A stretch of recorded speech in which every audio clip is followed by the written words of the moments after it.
Assalamualaikum warahmatullahi wabarakatuh. Kami dari kelompok 8 Psikologi Konseling yang akan memaparkan video praktek konseling dengan kasus yang diangkat yaitu burnout akademik. Sebelumnya, perkenalkan saya Aulia Desya Fitri dengan NIM 147 sebagai konselor. Saya Kirana Putra Madani dengan NIM 149 sebagai klien. Baik, selanjutnya kita akan memaparkan hasil praktek konseling kami. Selanjutnya kita akan mendeskripsikan kasus.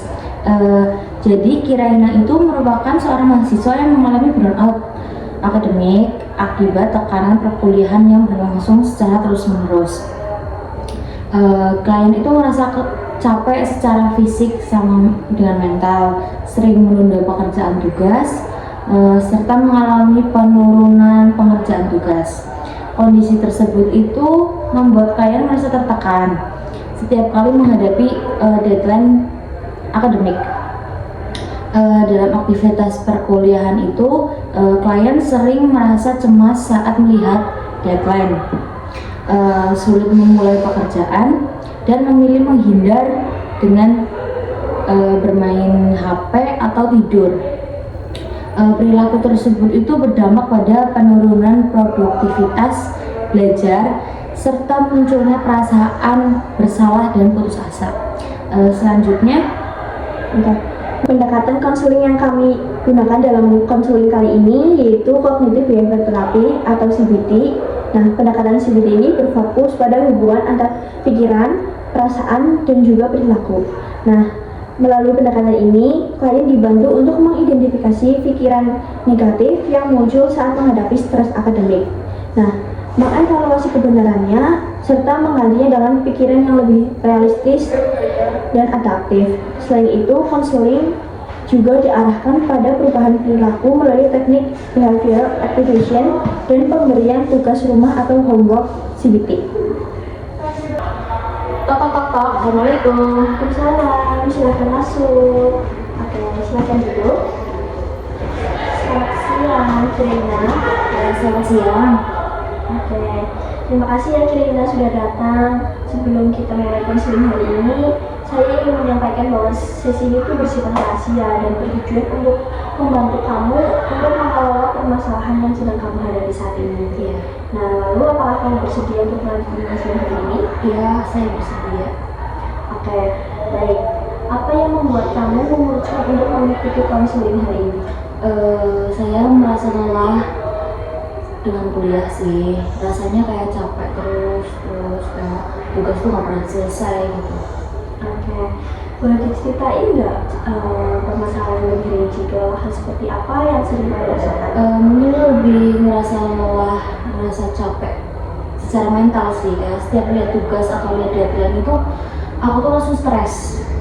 Oke, kapan sih biasanya perasaan stres itu tuh muncul? Biasanya tuh suka lelah melihat deadline. Kalau ada atau kalau ada pengumuman tugas baru gitu. Oke, nah biasanya apa yang terjadi setelah perasaan stres itu muncul?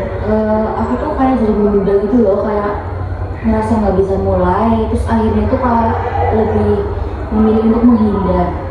Oke, bagaimana sih dampaknya terhadap perkuliahan kamu sejauh ini? Saya jadi sering bolos kuliah, terus kayak tugas tuh jadi sangat numpuk, terus nilaiku juga udah mulai turun. Oke, nah saat kamu melihat deadline nih dan kamu menentukan untuk menunda, pikiran apa yang langsung muncul di kepala kamu? Aku tuh langsung mikir kalau aku tuh nggak bisa ngerjain tugas itu loh. Kalau aku ngerjainnya sekarang tuh aku bakal jelek nilainya. Terus aku tuh jadi merasa nggak mampu. Terus lalu bagaimana sih perasaan yang muncul setelah pikiran tersebut itu muncul? Aku merasa cemas, terus merasa lelah, terus kayak merasa putus asa sih. Oke, lalu perilaku apa yang biasanya kamu lakukan setelah merasakan hal tersebut? Aku milih tidur, main HP, atau kayak menghindari tugas, kayak melakukan aktivitas apa gitu. Oke, nah dalam CBT ini ya, dalam Cognitive Behavior Therapy, kita tuh melihat untuk pikiran, perasaan, dan perilaku itu saling berkaitan. Nah, pikiran negatif yang terus muncul dan memperkuat itu menjadi kelelahan mental dan burnout. Nah, lalu penjelasan ini tuh sangat sesuai dengan pengalamanmu. Apakah kamu merasa seperti itu? Iya, sangat sesuai dengan apa yang aku rasain sih. Oke, sekarang kita coba menguji pikiran yang tadi ya. Apakah benar kamu selalu tidak mampu mengerjakan tugas? Ya enggak selalu, ada beberapa tugas yang emang aku bisa kerjain juga. Nah, lalu apa sih bukti bahwa kamu tuh mampu mengerjakan tugas tersebut? Karena aku pernah dapat nilai bagus kalau aku ngerjainnya itu dari awal. Nah, kalau kayak gitu, pikiran alternatif apa yang lebih realistis dan membantu untuk kamu? Walaupun capek, aku masih bisa ngerjain tugas dikit demi dikit sih. Oke. Nah, bagaimana perasaan kamu saat memikirkan pikiran alternatif tersebut? Pikiran saya itu aku mungkin lebih merasa lebih ringan dan nggak tertekan lagi. Oke. Jadi kamu tuh merasa lebih ringan dan tidak tertekan setelah memikirkan pikiran alternatif tersebut. Iya. Nah, sekarang kita fokus pada tindakan. Nah, aktivitas akademik apa yang paling ringan dan realistis untuk kamu mulai? Mengerjakan tugas kurang lebih 20-25 menit. Oke, nah targetnya itu bukan hasil yang sempurna ya, tapi kita memulai secara konsisten. Nah, apakah kamu sanggup melakukan 1 kali atau 2 kali setiap harinya untuk mengerjakan tugas selama 20-25 menit? Saya selalu mencoba sih. Oke, nah hari ini kita udah mengidentifikasi pikiran yang negatif ya, dan menggantinya dengan pikiran yang lebih realistis. Nah, serta menyusun langkah perilaku kecil. Nah, pada sesi ini berikutnya kita akan mengevaluasi hasilnya. Nah, setelah itu nanti kita akan mengevaluasi hasilnya di pertemuan selanjutnya.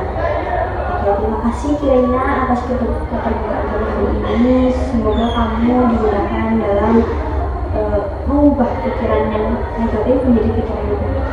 Amin, terima kasih. Halo, sama-sama.